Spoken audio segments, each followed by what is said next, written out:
tardes, bienvenidos de nuevo a iniciar esta segunda ronda.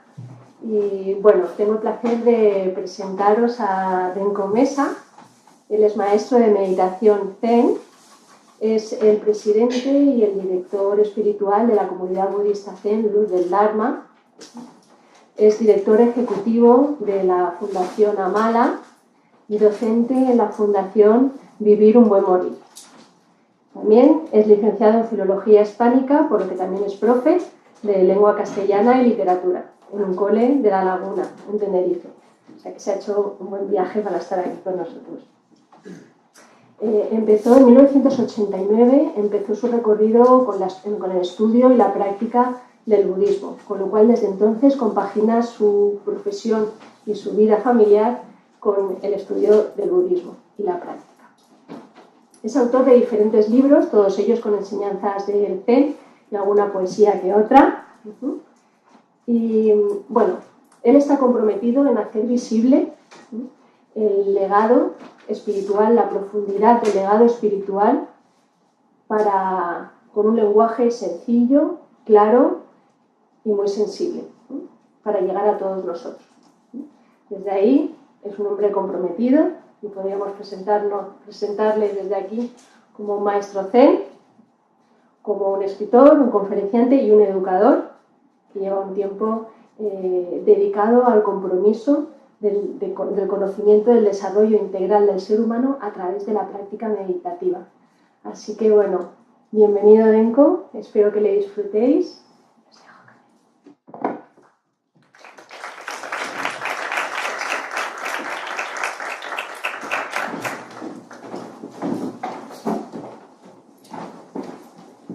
Bueno, en primer lugar, mi agradecimiento personal a todos los presentes. Hoy la ponencia va de la presencia, así que esa puerta de la gratitud nos predisponga a lo que quiero compartir. Pero esa atención sostenida de agradecimiento especialmente a Belén y Jorge, a los que les tengo así un cariñito especial, y al equipo de Elephant Plena que ha propiciado venir desde Tenerife hasta aquí. Muchas gracias. Y una alegría volver a compartir con Maite. A Vicente no lo conocía, sí, y ahora ya estamos sintonizando, y a Fernando es como un compañero de camino, ¿no? Bien, yo quiero empezar con una práctica. Porque claro, hablarles del despertar de la presencia a las 4:05 de la tarde, como que o nos ponemos en onda o se nos va a hacer difícil, ¿no?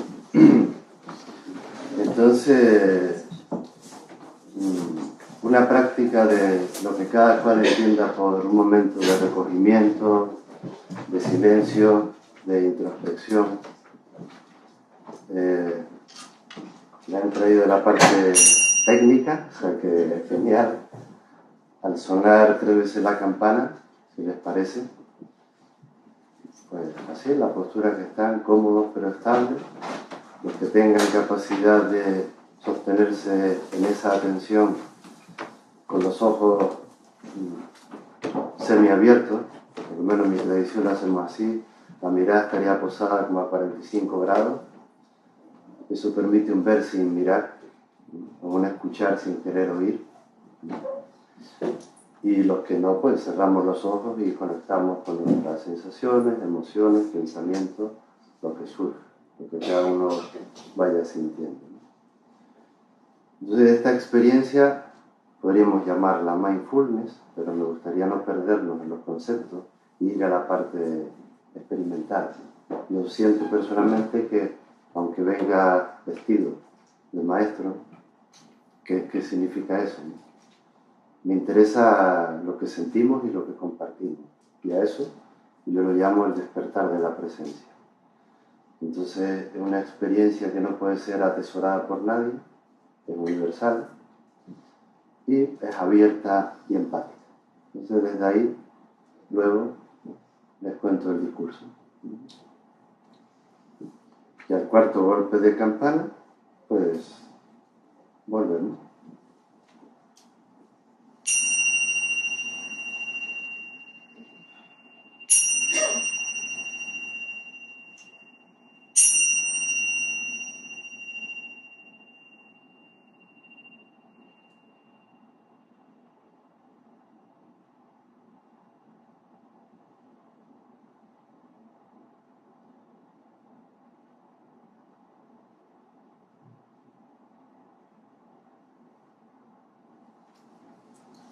Es importante generar condiciones internas y externas para tocar lo esencial. Yo entiendo la práctica de mindfulness como un estado de contemplación no manipuladora de la realidad. Y de ahí surge la sabiduría, que tan necesitados estamos todos, ¿no? Y con ese conocimiento vivencial, pues lo dirigimos con el poder de la atención allá donde necesitemos. Por ejemplo, en el ámbito educativo estoy empezando a hacer lo mismo con mis chicos en este curso escolar. Y evidentemente esto está sacado, digamos, de la tradición meditativa cualquiera, ¿no? Esos minutos de introspección, de serenidad y silencio son fundamentales. Entonces, yo creo que voy a hablar de poesía, como decía Maestro. He preparado algunas diapositivas para apoyar la exposición y esa es la primera pregunta. No le voy a preguntar qué hacen aquí, pero sí. Y es muy importante. ¿Cuál es tu verdadera motivación a la hora de practicar? Maite empezó muy bien, tirando a la diana, ¿no? A no despistarlo, ¿no? Porque somos especialistas en despistarlo. Es decir, ¿qué dice nuestro verdadero corazón, ¿no? ¿Cuál es el anhelo que a todos nos reúne, digamos, en este segundo foro de Elefantplena en Valencia? ¿Qué anhelamos? ¿Qué necesitamos realmente? ¿Y dónde perdemos la atención con alimentos innecesarios? Eso nos debe responder cada uno. Pero la respuesta verdadera vendrá a través de la propia práctica contemplativa, no lo que tu cabeza te cuenta de lo que es la práctica contemplativa. Entonces, me parecía interesante enfocar por aquí desde el principio, para no llevarnos a engaño.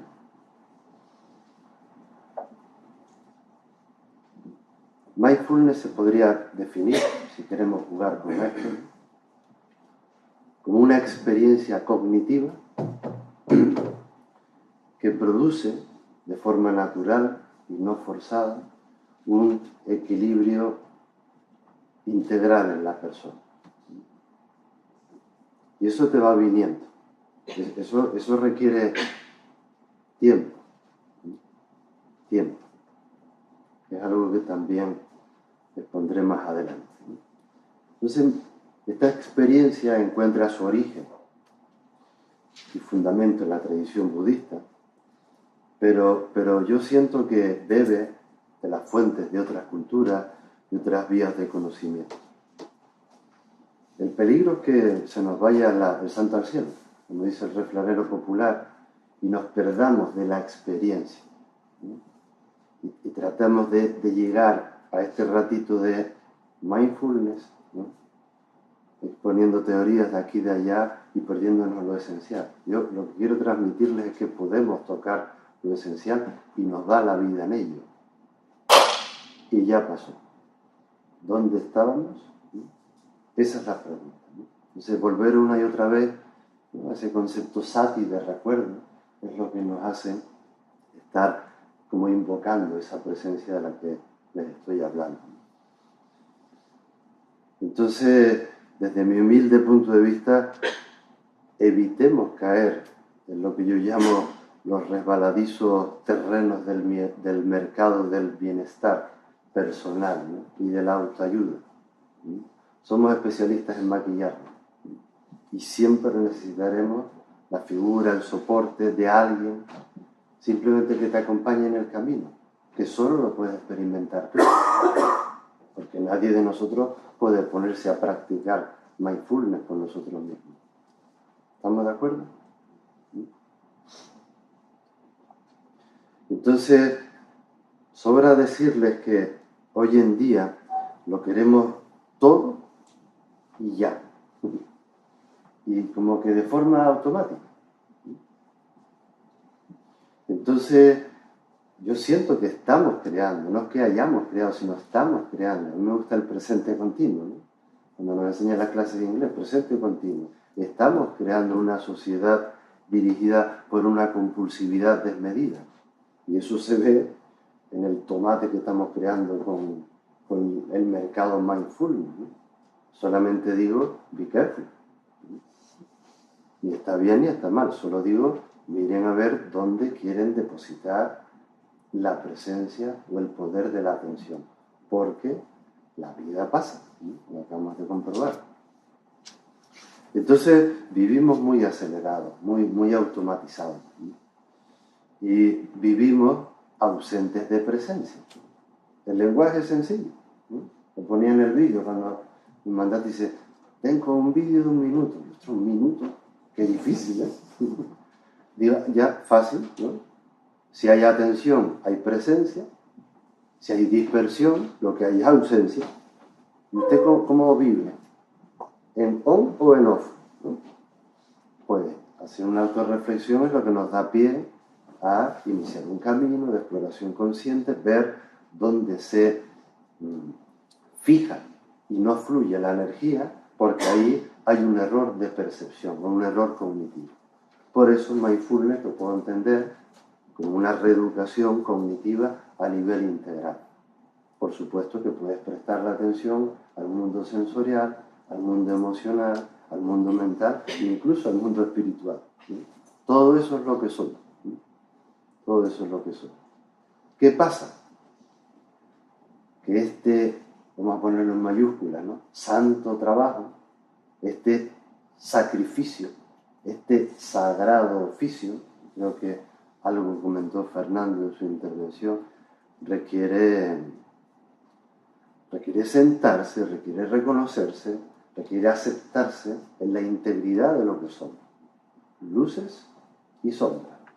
Porque que yo sepa, no hay como rosas sin espinas.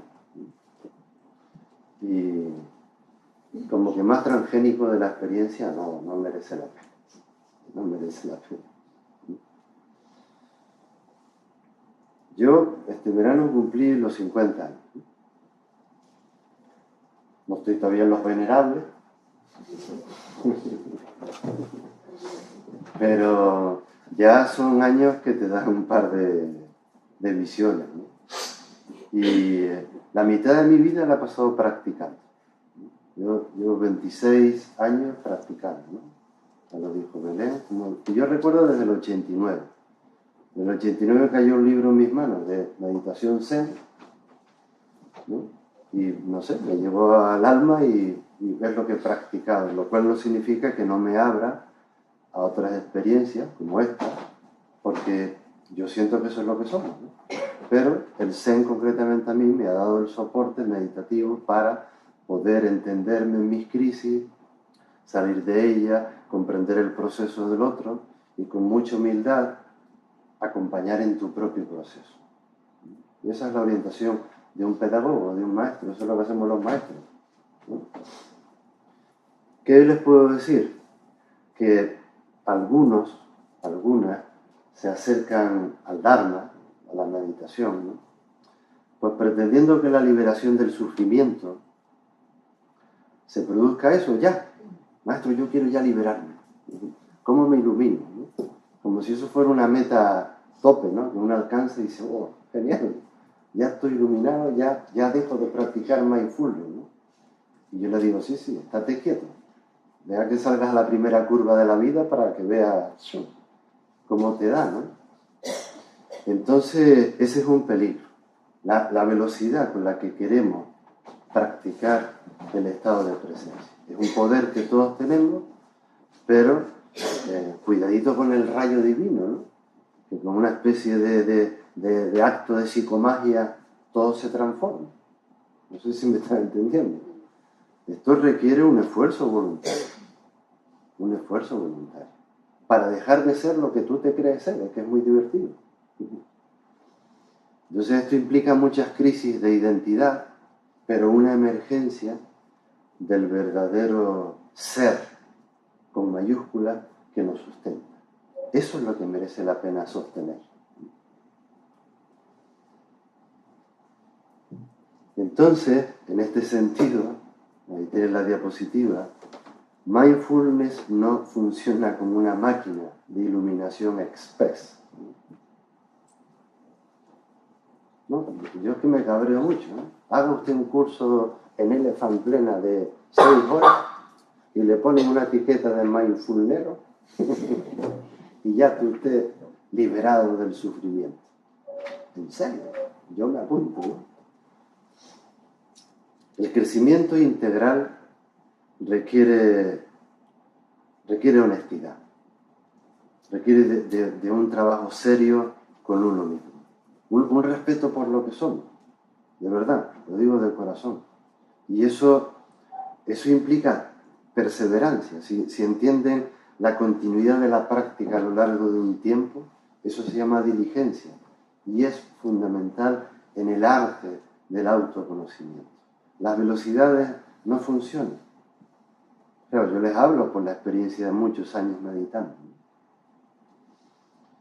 Entonces, hay que además asumir la responsabilidad interior de que nosotros somos los creadores de lo que acontece. No son los demás los que están proyectando la película que tú estás viendo. Esto es muy interesante. Por eso decía al principio, qué bien, que podemos reeducar cognitivamente la realidad que se presenta ante mí a cada instante.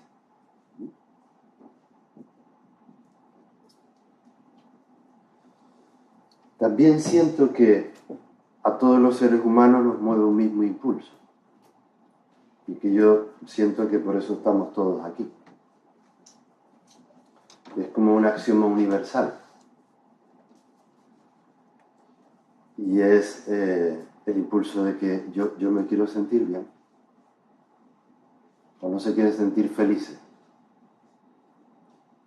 ¿Mentiroso? ¿Mentirosa? Cuántas mentiras nos decimos, ¿no? Esa es la verdad. Vamos a reconocer que la vida aprieta. ¿Estamos de acuerdo? Que la única ley que no se puede cambiar en este universo es precisamente la ley del cambio. ¿Están de acuerdo? ¿Y cómo van? ¿Cómo llevan la impermanencia? ¿Han conseguido estabilizarse en ella? Ese es el reto, ese es el compromiso. Entonces, ¿qué pasa con no aprender a aceptar? Son los verbos que utilizó una de las diapositivas Fernando, ¿no? Maite también fue una intervención que me gustó, ¿no? Hablaba de adaptarse, no sé qué verbo utilizaste, Maite, pero con respecto al cambio, ¿no? Que es lo que aporta mindfulness como acervo cultural actualizado, ¿no? Joder, poder adaptarte a la realidad de la impermanencia y fluir en ella, que es rico, ¿no? Sin apego ni rechazo. Yo le discutiría a los del mindfulness lo del sin juicio. Me gustaba más bien hablar del discernimiento. Y claro, ¿de dónde surge esa sabiduría interna? Desde la presencia, ¿no? Desde un cultivo de atención sostenido. Entonces, al no adaptarnos y aceptar la ley de la impermanencia, el ser humano se duele de ello. Y eso a todos nos iguala.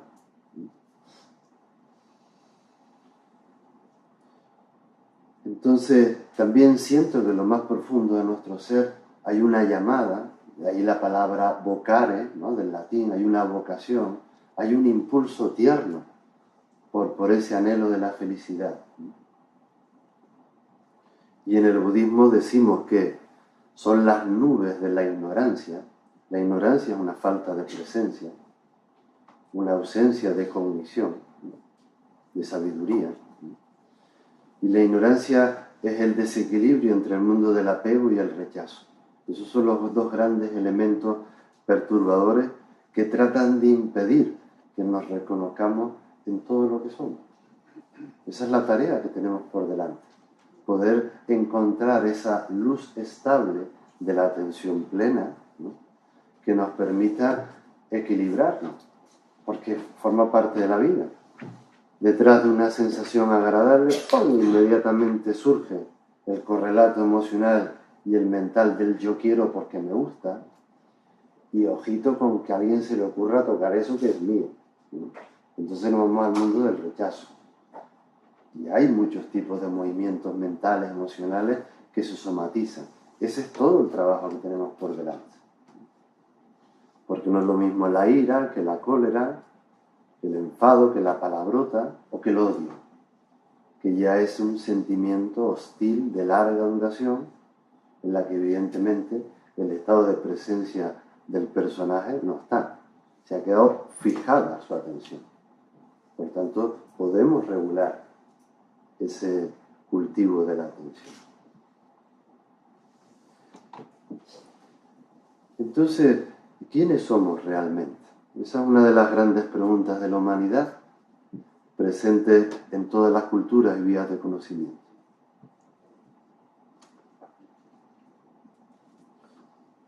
Cuando hablamos de personalidad, podríamos decir que nos referimos a un conjunto de actitudes, rasgos, motivaciones, creencias y patrones comúnmente aceptados. Todos hemos nacido con una combinación única de rasgos físicos, procesos biológicos, potenciales mentales, emocionales, incluso espirituales.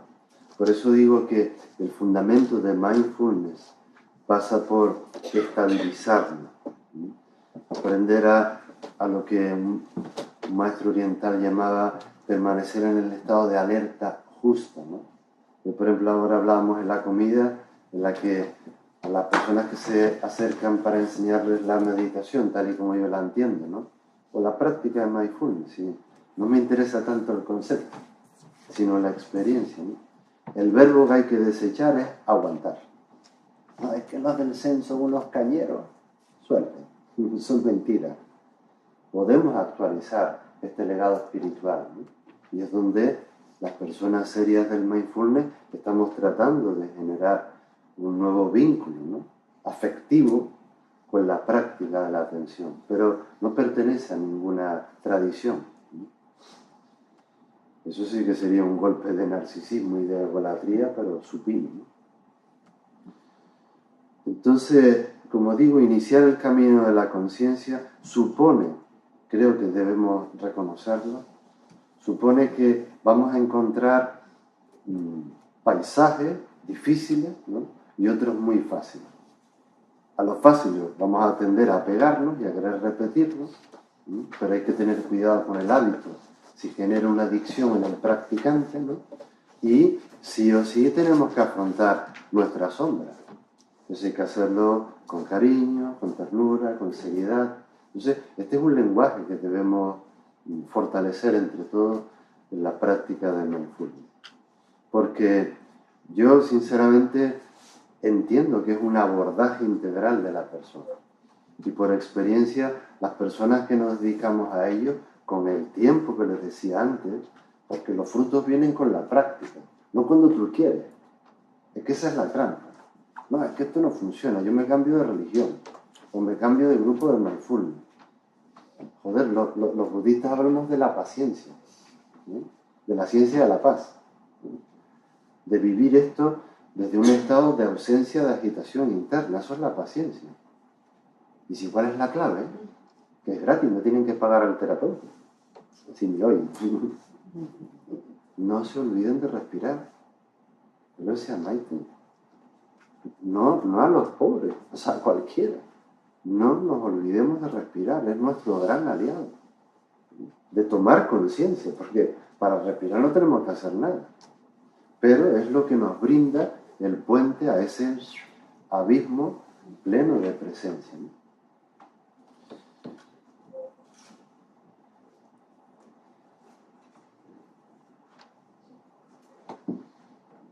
No sé, así llegado así a este momentito de la ponencia, ¿ustedes creen que existe la posibilidad, como pone ahí, de retomar, ¿no? Y no perder el contacto, ¿no?, con la verdadera naturaleza?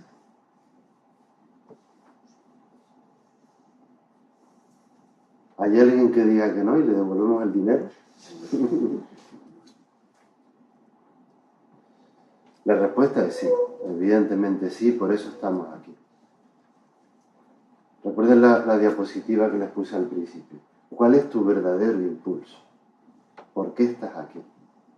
¿De verdad que te crees que estás aquí porque quieres aumentar tu currículum vitae y te quieres hacer un monitor de mindfulness? Puede ser. Pero si vas más al fondo, ¿cuál es el verdadero anhelo? Que todos los que estamos en esta sala, y podría representar al universo entero, nos reúne en un solo pulso, en un solo cuerpo, en una sola vibración. Porque esa es la llamada auténtica. Esa es la que te da fuerza para proseguir en el camino.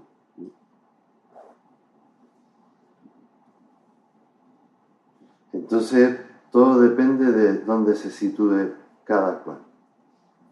Pero yo siento que somos herederos de la luz, del conocimiento despierto, por eso es el título poético de El despertar de la presencia, ¿no? Y mindfulness responde afirmativamente a este potencial que habita en lo más tierno de cada uno de nosotros. Podemos hacerlo. Y es junto. Solo nos hacemos muchas trampas. Entonces hacerlo en un grupo estable es importante, que alguien te pueda chequear es importante, porque por ejemplo a nivel de la postura, tú te crees que estás bien, ¿no? No es lo mismo estar con la espalda recta y con los riñones ligeramente basculados, aunque necesites apoyarte detrás. No es lo mismo estar con los dos pies en el suelo tocando tierra y esto en el cielo y dejarte respirar por el universo, abrirte, ¿no? Hacerte vulnerable, que hacer como que medito.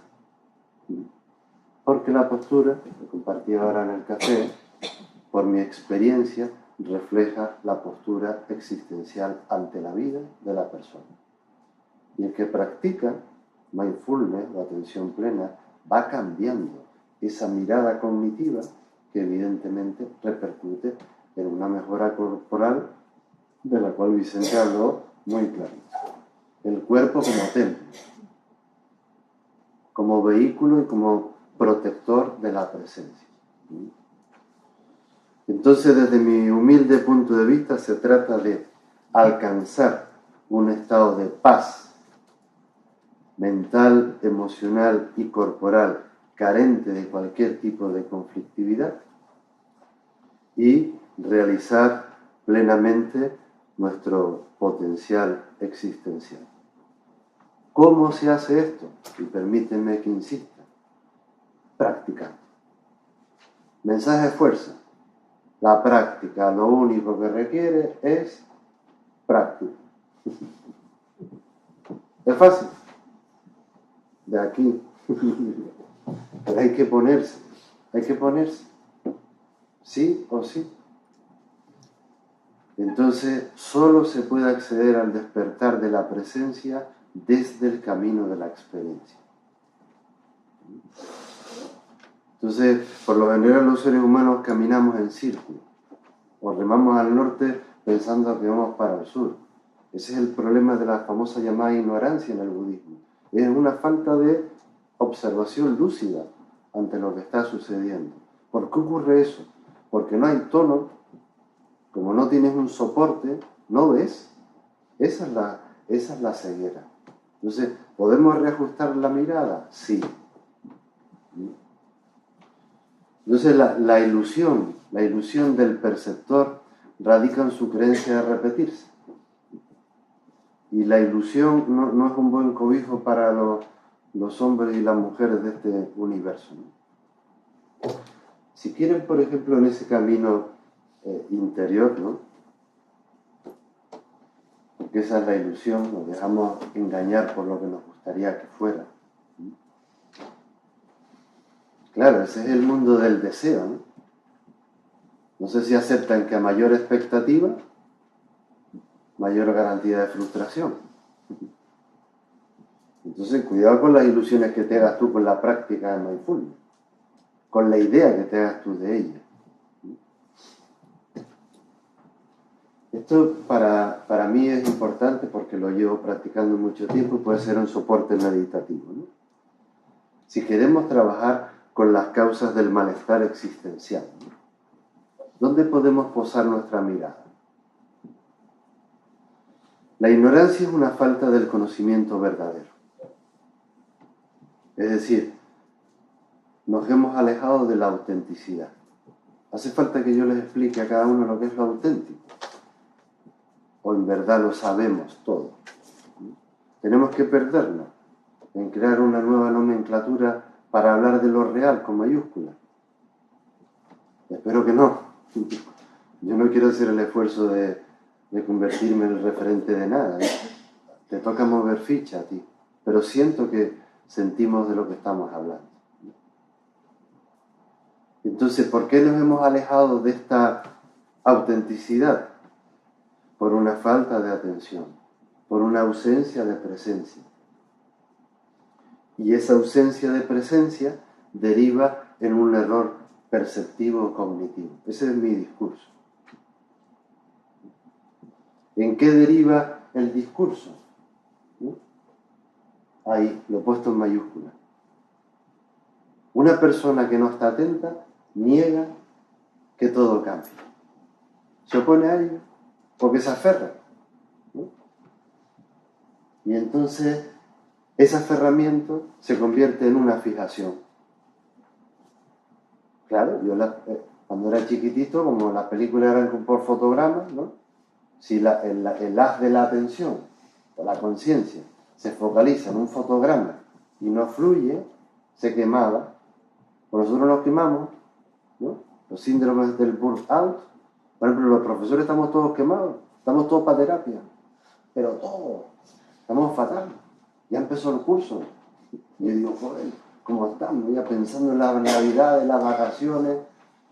Pues si tenemos un regalazo delante, tenemos un colectivo precioso con el que trabajar. A mí me enamora, ¿no? Los adolescentes. Pues la peña está mal, ¿eh? En serio, yo hablo por conocimiento de causa, ¿no? Y claro, esa fijación mental cognitiva llamada yo, para no perdernos ahí, pues claro, eso genera un desasosiego interno que nos tiene hechos polvo. Eso es la insatisfacción.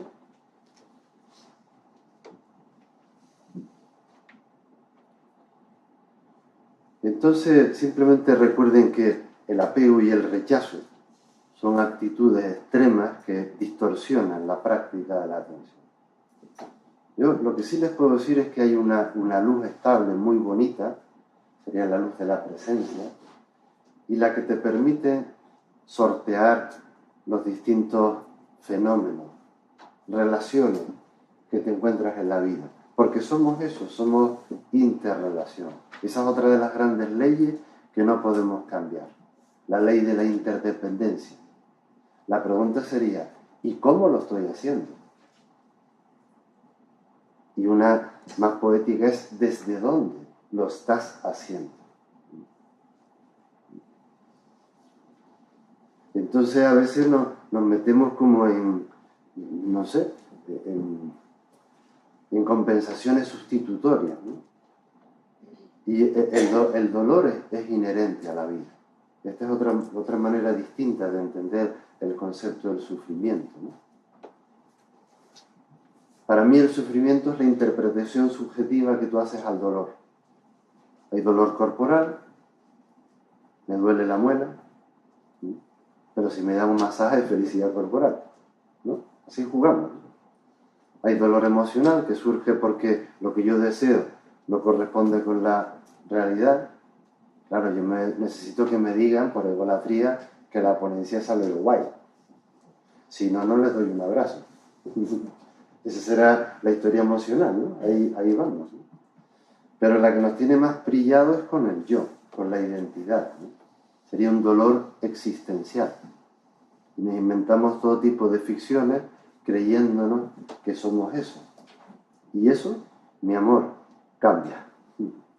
Si te aceptas como un ser en permanente cambio, estás salvado. Te habrás liberado.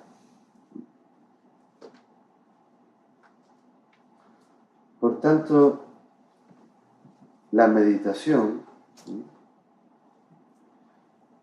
se ha hablado también de cómo el arte, yo lo llamo el arte del darse cuenta, ¿no? Y como todo arte requiere tiempo, ¿no? Uno no hace un... Picasso no hizo el Guernica así, al toque, ¿no? Como dicen mis alumnos. Profe, al toque. ¿Cómo que al toque, tío? Eso hay que estudiarlo, hay que vivirlo, o sea, lleva tu tiempo, ¿no? Entonces, la mente no es una entidad, es una función. Si vemos cómo funciona, es lo interesante del mindfulness, podemos hacer algo al respecto. Interesantísimo. Entonces la meditación proporciona, como pone ahí, una transformación ecuánime. No sé si entiende la palabra ecuanimidad, que es una virtud que surge de la práctica contemplativa. Significa que tú no tomas partido ni por ni contra, pero no eres indiferente. Claro, solo escucha la mente y dice, no lo entiendo. Normal, ¿no? Es que tienes que practicar. Tienes que practicar esa contemplación no manipuladora de la experiencia. Eso es lo que se llama meditación. No sé si están de acuerdo y si no, luego preguntamos sobre eso, ¿no? Entonces, para mí, mindfulness es esto. Es como la experiencia, ¿no?, del poder que tiene la mente o la conciencia, ¿no?, para actualizar lo que verdaderamente somos. Por eso el título de la ponencia, ese es el despertar de la presencia. Claro, te puedes plantear la meditación como aquello que te lleva a esta experiencia y lo entiendes, porque ese sería un paso previo. Y llega un momento en que la meditación se convierte en la expresión de eso que tú querías alcanzar. Y ya no haces nada. Es la meditación del sin esfuerzo. Lo cual no significa que si te duele la rodilla te tengas que mover. Y que hay que prestarle atención a la respiración. Eso es meditar. Es un arte muy sutil, pero tremendamente hermoso, ¿no? Porque metafóricamente hablando, ¿no?, respecto a lo que acabo de decir, hay un tipo de acción, ¿no?, que es impulsada por la voluntad del yo consciente, y la entiendo y la acepto, debe ser así. Si estamos aquí porque algo nos ha motivado, hay un yo consciente que quiere ser feliz, ¿no? Y hay otro tipo de actividad que supera al yo consciente. Entonces, como apoyo para la experiencia, porque hasta que no la tengan, simplemente lo que hago es jugar con las palabras, ¿no?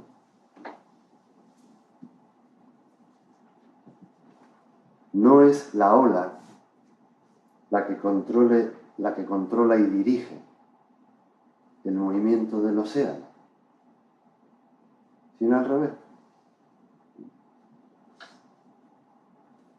Y por otro lado, la ola es el mar, y el mar es la ola. Entonces, si tú entiendes mindfulness como la experiencia de la presencia al mismo tiempo, todo va bien. Si no, habrá habido un movimiento del estado de tono o de centramiento que te da esa apertura empática, natural y abierta de la que hablé al principio. Entonces, la atención ordinaria, tal y como la entendemos, fortalece la existencia del yo, del personaje, como lo llamo, y la atención plena, o mindfulness, si quieren, fortalece la conciencia del ser, que es distinto. A ver si vamos a crear aquí ahora adictos en mindfulness, creando hábitos de dependencia a la que luego no puedan dar un paso hacia la trascendencia del ser. No sé si cogen por dónde voy. El último servicio que se le pide a la voluntad asociada al ego es que entregue la atención y la ponga al servicio de la conciencia. Hágase en mí según tu palabra. El lenguaje crítico. Me rindo. Suelto. Es que estoy cansado de ser neurótico. ¿No? Suelta incluso lo que te acabas de plantear. Suelta. Confía en la práctica, ¿no? Y entonces entenderás, comprenderás realmente que mindfulness es ese anhelo tan querido y tan respirado por todos, ¿no? De ahí que, en mi humilde experiencia, si se establece ese estado de atención mantenida o de alerta justa, hay una percepción no contaminada, no difuminada. Entonces, mindfulness es eso, ¿no? Como recoger, cuidar, velar por esa antorcha llamada conciencia, presencia, como la quieran llamar, pero que no te pertenece. Ese es el cuidado que debemos tener.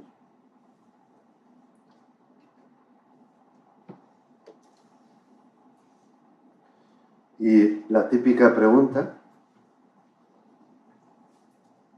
¿tengo 5 minutos? ¿Está bien? ¿Para acabar? ¿Cómo vamos? ¿Sí? Vale.